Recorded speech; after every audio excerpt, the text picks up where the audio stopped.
Chaque fois que papa était absent, les choses semblaient toujours différentes, plus silencieuses, comme si les règles habituelles ne s'appliquaient pas. Je n'avais jamais imaginé qu'un de ces jours, ce que ma mère ferait ensuite me ferait remettre en question tout ce que je pensais savoir d'elle. L'absence de papa n'était pas inhabituelle, il était souvent appelé pour le travail. Cependant, ce soir-là, les événements semblaient bien différents de ceux d'habitude. Maman avait décidé que nous passerions une soirée spéciale. Elle avait mis la table avec les assiettes élégantes, celles que nous ne sortions que pour les fêtes ou lorsque les clients de papa venaient. Elle avait même allumé des bougies, projetant une lueur chaleureuse et vacillante dans la pièce. C'était un peu trop, une touche d'élégance qui ne correspondait pas à nos soirées tranquilles d'habitude. Faisons de ce soir un moment mémorable, dit-elle en souriant légèrement. Ces mots semblaient lourds de sens, mais je l'avais pris pour une tentative de rendre la soirée amusante. Lorsque nous nous sommes assis à table, le silence semblait plus lourd que d'habitude. Maman me regardait avec une intensité étrange. Elle m'a versé un verre d'eau pétillante, a fait teinter son verre contre le mien comme si nous étions en train de trinquer. Je n'arrivais pas à me débarrasser de l'impression qu'elle cachait quelque chose, un secret qui n'attendait que de se révéler. La lumière vacillante des bougies dansait dans ses yeux, et je ressentais un mélange étrange d'excitation et de nervosité. « Papa a appelé », dit-elle d'un ton détaché, en prenant une gorgée de sa boisson. « Il ne reviendra pas avant la semaine prochaine. » Cela n'avait rien d'inhabituel, mais la façon dont elle l'avait dit le rendait différent, presque comme si elle était soulagée, comme si elle était secrètement contente d'avoir la maison pour nous deux. Je ris pour alléger l'atmosphère. « Eh bien, c'est toi et moi pour un moment, » dis-je en levant mon verre. Mais à l'intérieur, j'étais curieux. Que se passait-il dans son esprit? Pourquoi ce dîner sophistiqué, ces bougies, cette ambiance? Après le dîner, elle proposa que nous regardions un film, quelque chose que nous ne regarderions normalement pas. Elle le dit avec un sourire malicieux. Elle choisit un film que je n'avais jamais entendu parler, un film étranger avec des sous-titres et une musique dramatique. Je pensais que je m'ennuierais, mais ce fut étonnamment captivant. Nous nous sommes installés près l'un de l'autre sur le canapé, la lueur de la télévision projetant des ombres dans la pièce. De temps en temps, je jetais un coup d'œil à ma mère, essayant de lire son expression, mais elle semblait complètement absorbée par le film. Lorsque le film se termina, elle se tourna vers moi avec un sourire curieux. « Tu es aime ?» me demanda-t-elle, sa voix douce, presque un murmure. Je hochai la tête, ressentant un étrange sentiment de connexion, comme si nous partagions un secret, juste tous les deux. Il y avait quelque chose de magique dans ce moment, quelque chose d'inexprimé mais profondément ressenti. « Bien, » répondit-elle, son sourire s'élargissant. Je voulais que ce soir soit différent. Ces mots restèrent dans l'air, lourds de sens que je n'arrivais pas à saisir. Je voulais lui demander ce qu'elle voulait dire, comprendre ce qui se passait dans son esprit, mais une partie de moi avait peur, peur de briser cette étrange atmosphère envoûtante qui s'était installée autour de nous ce soir-là. Je ne pouvais pas dormir. Je restais éveillée, mon esprit en ébullition, répétant les événements de la soirée encore et encore. Il y avait quelque chose dans sa façon de me regarder, quelque chose de caché sous la surface que je n'arrivais pas à identifier. Je me disais que ce n'était rien, juste mon imagination. Mais au fond, je savais que ce n'était pas vrai. Quelque chose avait changé entre nous, quelque chose d'inexprimé mais puissant. Le lendemain matin, les choses semblaient normales. Maman était de nouveau elle-même, s'affairant dans la cuisine, fredonnant doucement en préparant le petit déjeuner. J'essayais de chasser ce sentiment persistant de mystère, me disant que tout cela n'était que dans ma tête. Mais en m'asseyant à la table de la cuisine, je remarquai qu'elle me jetait un regard étrange, comme si elle se souvenait de quelque chose, comme si elle retenait un secret qu'elle seule connaissait. Les jours passaient, et le sentiment grandissait. De temps en temps, je la surprenais à me regarder, son regard intense, rempli de quelque chose que je n'arrivais pas à comprendre. C'était comme si elle attendait que je remarque, que je voie au-delà de la surface et que je comprenne les couches cachées. J'essayais d'ignorer cela, de faire comme si tout était normal, mais la tension était palpable, impossible à ignorer. Un après-midi, elle me demanda de l'aider dans le grenier. C'était un endroit poussiéreux et oublié, rempli de boîtes de vieux souvenirs et de choses que nous n'utilisions guère. Tandis que nous trions les boîtes, elle commença à me raconter des histoires sur son enfance, des choses qu'elle ne m'avait jamais partagées auparavant. Sa voix était douce, presque nostalgique, tandis qu'elle racontait des souvenirs de ses propres parents, ses rêves, ses regrets. Je me sentais attirée, captivée par ce côté d'elle que je ne connaissais pas. Mais au milieu d'une histoire, elle s'arrêta et me regarda avec ce même regard intense. « Il y a des choses qu'on garde cachées, » dit-elle doucement, presque pour elle-même. « Des choses dont on ne parle pas, même avec les personnes les plus proches. » Ces mots me glaçaient. Je voulais lui demander ce qu'elle voulait dire, comprendre la signification cachée derrière ces paroles, mais je n'arrivais pas à trouver le courage de dire quoi que ce soit. Le silence s'étira entre nous, lourd et chargé, rempli de choses non dites.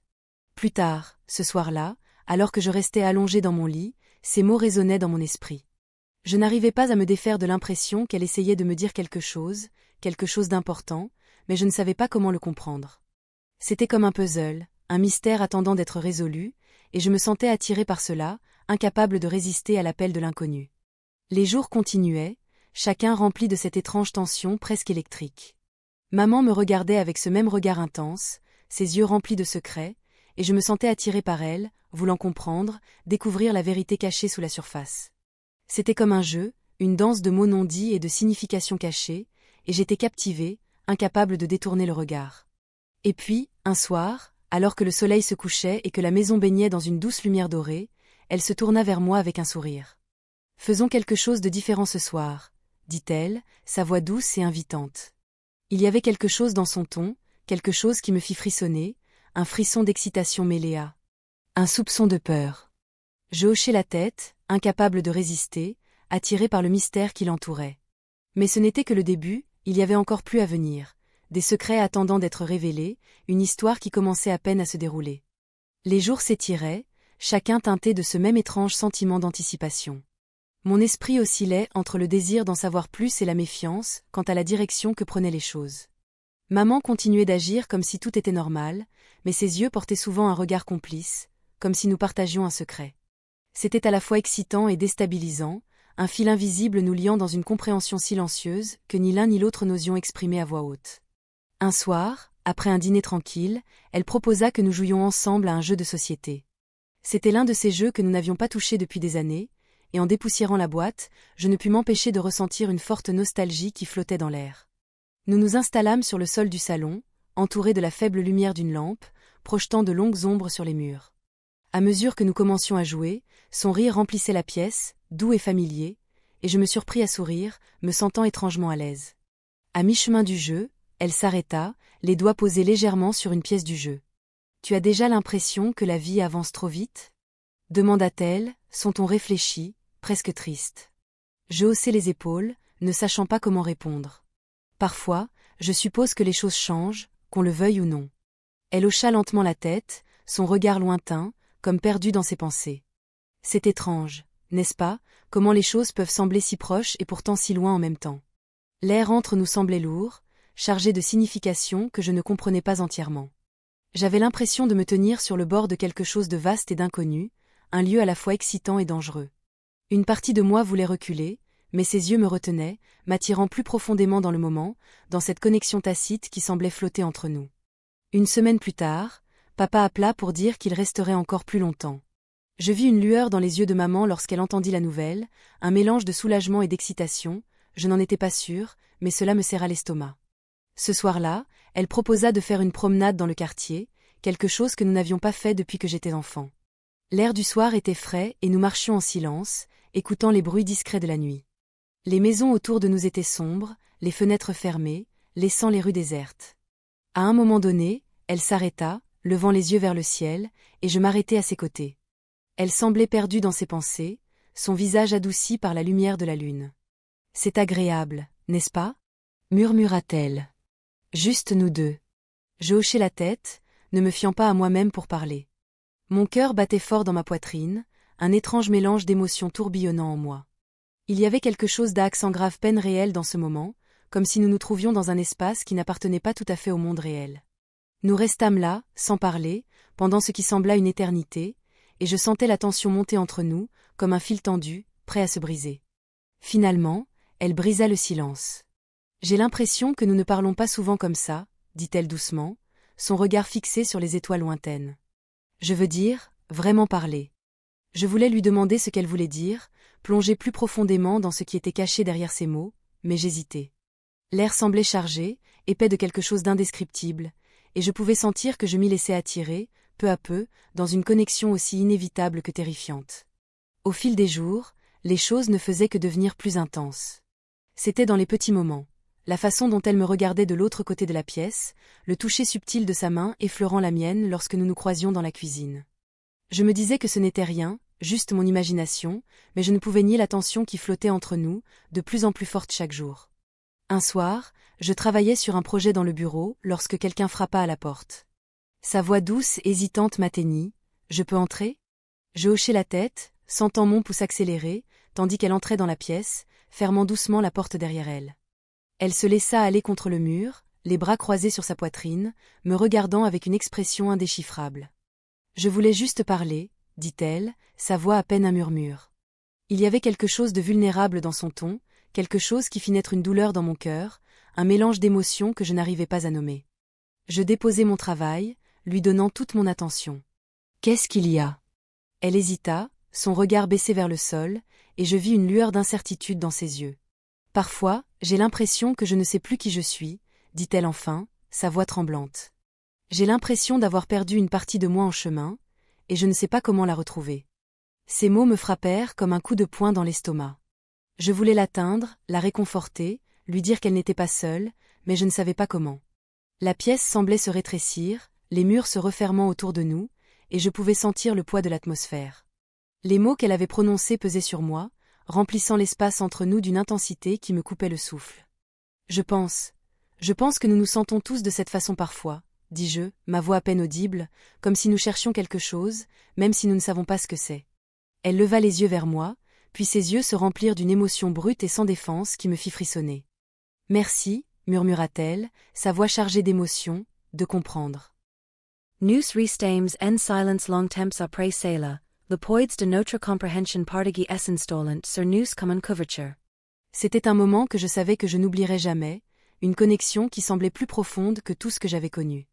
Et dans ce moment, je réalisais que quelque chose avait changé entre nous, que nous n'étions plus seulement mère et enfant, mais quelque chose de plus complexe, quelque chose qui défiait les étiquettes faciles. Le matin suivant, je me retrouvais à penser à ces paroles, à la façon dont elle m'avait regardée, à cette connexion silencieuse qui s'était formée entre nous. C'était comme un fil tissé à travers le temps, nous liant d'une manière qui était à la fois belle et terrifiante. Je ne pouvais pas me débarrasser du sentiment que quelque chose avait changé, que nous étions au bord de quelque chose d'immense et d'inconnu. Au fur et à mesure que les jours passaient, notre connexion devenait plus forte, plus intense. Chaque regard, chaque toucher semblait chargé d'un sens plus profond, comme si nous parlions une langue que seuls nous deux pouvions comprendre. Et chaque jour, je me retrouvais attiré par elle, incapable de résister à l'attrait de ce qui se passait entre nous. Un soir, alors que le soleil se couchait, elle me demanda de la rejoindre sur le porche. Nous restâmes en silence, regardant le ciel se parer de nuances de rose et d'or, l'air lourd du parfum de l'été. Elle se pencha près de moi, son bras frôlant le mien, et je ressentis une bouffée d'excitation mêlée d'une pointe de peur. « Je suis contente que nous ayons ce temps ensemble », dit-elle doucement, sa voix à peine plus forte qu'un murmure. Je hochai la tête, mon cœur battant dans ma poitrine. Je ne savais pas quoi dire, comment exprimer le mélange d'émotions qui tourbillonnait en moi. Tout ce que je savais, c'était que j'étais pris dans quelque chose de puissant, quelque chose qui défiait les mots, et je ne pouvais pas me résoudre à m'éloigner. Puis, sans avertissement, elle prit ma main, ses doigts s'entrelaçant avec les miens. Le contact était doux, hésitant, mais il me traversa d'un frisson, une sensation qui me laissa sans souffle. Nous restâmes ainsi, les mains jointes, sans prononcer un mot, et je ressentis une connexion qui allait au-delà des mots, un lien aussi indestructible qu'indéniable. Mais il y avait plus. Ce n'était que le début de quelque chose que je ne pouvais pas totalement comprendre, quelque chose qui nous attirait de plus en plus à chaque instant. Et tandis que je restais là, tenant sa main, je savais que nous franchissions un territoire inconnu, pénétrant dans un monde à la fois excitant et terrifiant. Les jours qui suivirent ce soir sur le porche prirent une qualité presque onirique. Je me retrouvais à dériver à travers les routines quotidiennes, mais tout semblait porter une signification cachée, un battement silencieux qui me paraissait nouveau et brut. La tension entre nous était indéniable, mais elle restait non dite, flottant dans l'air comme la dernière note d'une chanson résonnant doucement. Il ne fallut pas longtemps avant que maman propose que nous commencions un nouveau projet ensemble, une façon de passer du temps de manière constructive, dit-elle. Elle en parla avec légèreté au petit déjeuner, mais ses yeux portaient cette intensité maintenant familière. « Travaillons dans le jardin », suggéra-t-elle, en désignant l'arrière-cour où les plantes avaient envahi l'espace, s'étalant à travers la pelouse. L'idée semblait innocente, mais je sentais qu'il y avait plus que du simple jardinage derrière cela. Le matin suivant, nous nous tenions côte à côte, les manches retroussées, observant l'enchevêtrement de mauvaises herbes et de racines emmêlées. C'était une journée étonnamment chaude, et le soleil était déjà haut, projetant des ombres nettes à travers le jardin. Tandis que nous creusions la terre, arrachant les mauvaises herbes et dénouant les racines, un rythme facile s'était installé entre nous. Elle me montrait certaines plantes, partageant des histoires de son enfance et de la façon dont sa mère lui avait appris à jardiner. Il y avait une douceur dans sa voix, une vulnérabilité qui me poussait à écouter chaque mot. Le soleil monta plus haut, battant sur nous, et finalement, elle suggéra que nous fassions une pause. Elle essuya la sueur de son front et me regarda, un sourire amusé aux lèvres. Peut-être que nous avons mordu plus que nous ne pouvions mâcher, rit-elle, jetant un coup d'œil au jardin à moitié nettoyé. Nous entrâmes dans la maison pour nous laver les mains, mais la journée semblait loin d'être terminée. Plus tard dans l'après-midi, alors que je triais des outils, je l'entendis m'appeler depuis la cuisine. Sa voix portait une note d'excitation. Elle avait trouvé une vieille recette de limonade qu'elle faisait quand elle avait mon âge et elle insista pour que nous la préparions ensemble, comme elle l'avait fait avec sa mère. La cuisine devint notre havre alors que nous pressions les citrons, mélangeant le sucre et parlant de tout et de rien. Une fois la limonade prête, nous portâmes nos verres dans le salon et nous nous installâmes. La pièce baignait dans la lumière dorée de l'après-midi. En sirotant la boisson froide et sucrée, elle se pencha en arrière, ferma les yeux, un sourire doux sur les lèvres. « Ça fait longtemps que je ne me suis pas sentie aussi détendue, » murmura-t-elle, presque pour elle-même. Je hochai la tête, ressentant un étrange sentiment de paix m'envahir, mais en même temps, je pouvais sentir la tension grandir, un courant silencieux que ni elle ni moi n'abordions. Nous restâmes là en silence confortable, mais il semblait que des mots flottaient juste au bord de nos lèvres, attendant d'être prononcés. Le silence était presque trop lourd à supporter et je me retrouvais à retenir mon souffle, me demandant ce qui se passerait si je brisais ce silence. Mais elle le brisa en premier, ouvrant les yeux, se tournant vers moi, son regard doux et réfléchi. « Tu sais, parfois je pense à combien les choses auraient été différentes si la vie m'avait conduite sur un autre chemin, » dit-elle, sa voix se perdant dans ses pensées. Elle n'eut pas besoin de finir sa phrase. Je savais ce qu'elle voulait dire, et pour la première fois, je sentis le poids de ces mots non dits. Des couches de regrets et de désirs inassouvis s'étaient tissées dans sa vie. Je voulais répondre, lui dire que je comprenais, que moi aussi, je me demandais ce qu'aurait été notre vie si nous avions pris d'autres chemins, mais les mots se coinçaient dans ma gorge et je me contentais de hocher la tête, espérant qu'elle verrait la compréhension dans mes yeux. Le reste de la soirée passa tranquillement, chacun de nous perdu dans ses pensées. Mais cette nuit-là, je me surpris à rejouer nos conversations, ces mots résonnant dans mon esprit, sa façon de me regarder, les choses qu'elle n'avait pas dites. C'était comme si nous nous tenions au bord d'une falaise et que ni l'un ni l'autre ne savait comment faire ce prochain pas. Le lendemain, nous retournâmes au jardin, poursuivant notre travail en silence. Mais il y avait maintenant une sorte de sérénité entre nous, une compréhension partagée qui rendait le silence confortable. Elle semblait plus détendue, et je me surpris à lui voler des regards, me demandant quelle pensée se cachait derrière son expression calme. C'était comme si nous étions parvenus à un nouvel accord tacite, une entente que ni l'un ni l'autre n'osait remettre en question. Cet après-midi-là, à la fin du travail, elle proposa de planter quelque chose de nouveau, quelque chose qui grandirait avec le temps, un rappel de notre travail commun. Nus coisymes unrosier, cruisant soigneusement un true au centre du jardin. Au moment où nous le plantions, nos mains se frôlèrent, restant un instant plus longtemps qu'il n'était nécessaire. Le contact était léger, presque imperceptible, mais il m'envoya un frisson, un rappel du fil invisible qui semblait nous lier. Les jours suivants, les choses reprirent un rythme tranquille. Nous passions nos matins au jardin, nos après-midi en cuisine ou assis tranquillement dans le salon, parlant de tout et de rien. Chaque jour semblait être une continuation du précédent, une lente montée de connexion qui allait au-delà des mots. Et pourtant, il y avait toujours cette tension sous-jacente, ce sentiment de se tenir sur le bord de quelque chose d'immense et d'inconnu. Un soir, alors que le soleil se couchait, peignant le ciel de teintes roses et violettes, elle proposa que nous allions faire une promenade. Le quartier était calme, les rues désertes, et nous déambulions en silence, l'air frais du soir effleurant notre peau. À un moment donné, nous nous arrêtâmes près d'un petit parc, nous asseyant ensemble sur un banc sous les arbres. Le monde autour de nous s'effaçait dans l'obscurité. « Je suis contente que nous ayons eu ce temps ensemble, » dit-elle doucement, sa voix à peine audible. « C'est quelque chose que je ne savais pas avoir besoin. » Je hochai la tête, sentant une boule se former dans ma gorge.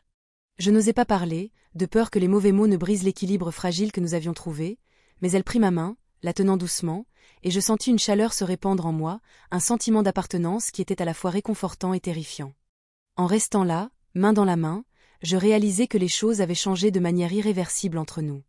Il n'y avait pas de retour possible à ce qu'elles étaient avant, ni à ces rôles familiers que nous jouions autrefois. Nus avions franci en ligne invisible, Penetter and Luca etate à la fois exultant et interdit, hail en y avait pas de retour en arrière. Nos corps semblant essayer pencher l'un vers l'autre, comme attires par une force invisible que nous n'y pouvions contrôler, l'attraction indéniable que avait grandi entre nous.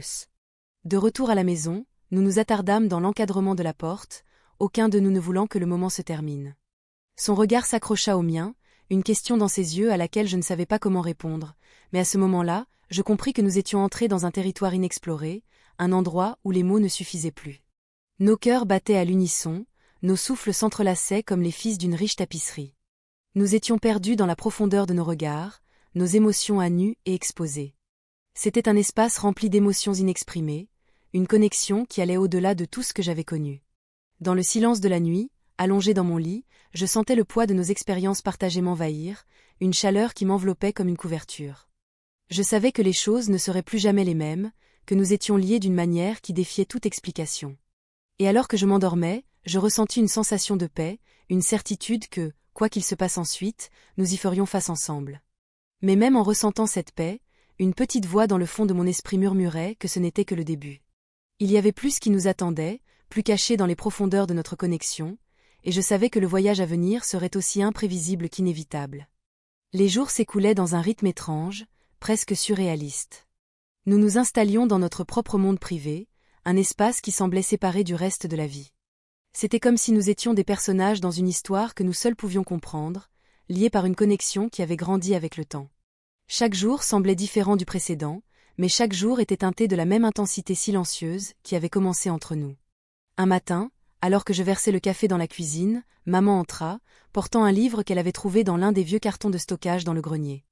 C'était un journal en cuir usé, rempli de croquis et de notes qu'elle avait écrites dans sa jeunesse.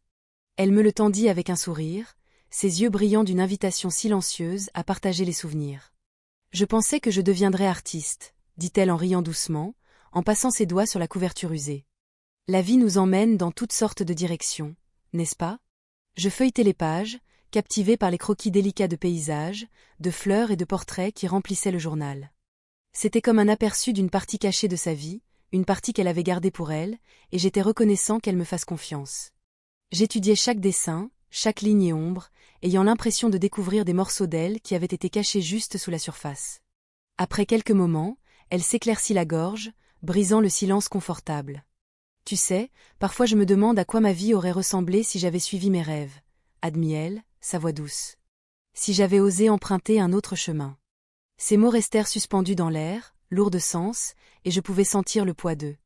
Tout ce qu'elle ne disait pas, je voulais lui dire que je comprenais, que moi aussi, je m'étais souvent demandé quel chemin prendre, mais je suis resté silencieux, laissant ces mots s'installer entre nous, un accord partagé sur les choix et les sacrifices qui nous avaient amenés là. Au fil des jours, ce sentiment de pénétrer dans son monde grandissait. Il était présent dans les moments de silence que nous partagions, dans les regards échangés qui n'avaient besoin d'aucune explication, dans le lien doux et silencieux qui s'était tissé entre nous. Nous sommes tombés dans un rythme, chaque instant portant une compréhension silencieuse qui rendait les mots inutiles. Un après-midi, pendant que nous rangions le jardin, elle s'arrêta, enlevant une feuille égarée de sa chemise. « Je veux aller quelque part, » dit-elle, ses yeux s'illuminant d'une lueur d'excitation. « Faisons une excursion d'une journée, juste toi et moi. » L'idée de nous échapper, même juste pour une journée, était comme une bouffée d'air frais. Nous avons préparé un déjeuner simple et sommes partis, conduisant sur des routes sinueuses, le paysage passant des bâtiments de la ville aux champs ouverts. Nous en avions pas de destination précise, juste un vague sentiment de liberté, une chance de nous éloigner de routines que nous définissaient. Finalement, nous avons trouvé un endroit tranquille près d'un lac, l'eau scintillant sous le soleil de midi. Nous avons étendu une couverture sur l'herbe, partagé des sandwichs et observé les douces ondulations de l'eau. C'était comme si nous étions les deux seules personnes au monde, enveloppées dans notre propre univers privé, un endroit où rien d'autre n'importait. Alors que nous étions là, perdus dans la beauté du moment, elle se tourna vers moi, l'expression pensive. « Merci, dit-elle doucement, sa voix pleine de chaleur. Pour tout, pour être ici, pour comprendre, pour être toi. » Un flot d'émotions me traversa, un sentiment de gratitude qui allait au-delà des mots. « Je suis heureux d'être ici, » répondis-je, espérant qu'elle puisse entendre la profondeur de mes sentiments dans mon ton. Nous avons passé le reste de l'après-midi au bord du lac, à parler de souvenirs, à partager des rires et à nous imprégner de la paix tranquille qui nous entourait. C'était un moment que je voulais retenir pour toujours, un souvenir que je savais que je porterais en moi bien après que ce jour soit terminé. Sur le chemin du retour, alors que le soleil commençait à se coucher, projetant le ciel dans des teintes d'orange et de rose, un calme s'installa entre nous, un sentiment de contentement qui rendait le monde complet. Mais même si je ressentais cette paix, je savais que les choses changeraient, que le temps passerait, que la vie reprendrait son rythme habituel et que ce chapitre que nous avions partagé deviendrait un souvenir. Les semaines suivantes furent tranquilles, remplies du doux va-et-vient de la vie quotidienne. Nous sommes retournés à nos routines, mais il y avait une nouvelle couche dans notre relation, une compréhension plus profonde qui nous liait d'une manière que les mots ne pouvaient expliquer. Je trouvais du réconfort dans la simplicité de notre temps passé ensemble, dans les petits moments qui me rappelaient tout ce que nous avions partagé. Un soir, alors que nous lavions la vaisselle après le dîner, elle se tourna vers moi, un sourire doux sur les lèvres. « Tu sais, » commença-t-elle, sa voix pleine de réflexion, « je pense que ce temps passé ensemble a été l'une des choses les plus significatives de ma vie. » Ces mots portaient une profondeur d'émotion qui me prit par surprise, et je sentis une chaleur se répandre en moi, un sentiment de gratitude pour les moments que nous avions partagés. « Je ressens la même chose, » répondis-je, ma voix calme. « C'est quelque chose que je n'oublierai jamais. » Nous sommes restés là, côte à côte dans la cuisine, un silence paisible s'établissant entre nous. C'était un moment de compréhension silencieuse, un rappel du lien que nous avions formé, la connexion qui était devenue plus forte chaque jour. Et à cet instant, je savais que, peu importe où la vie nous mènerait, nous porterions toujours ce temps passé ensemble dans nos cœurs.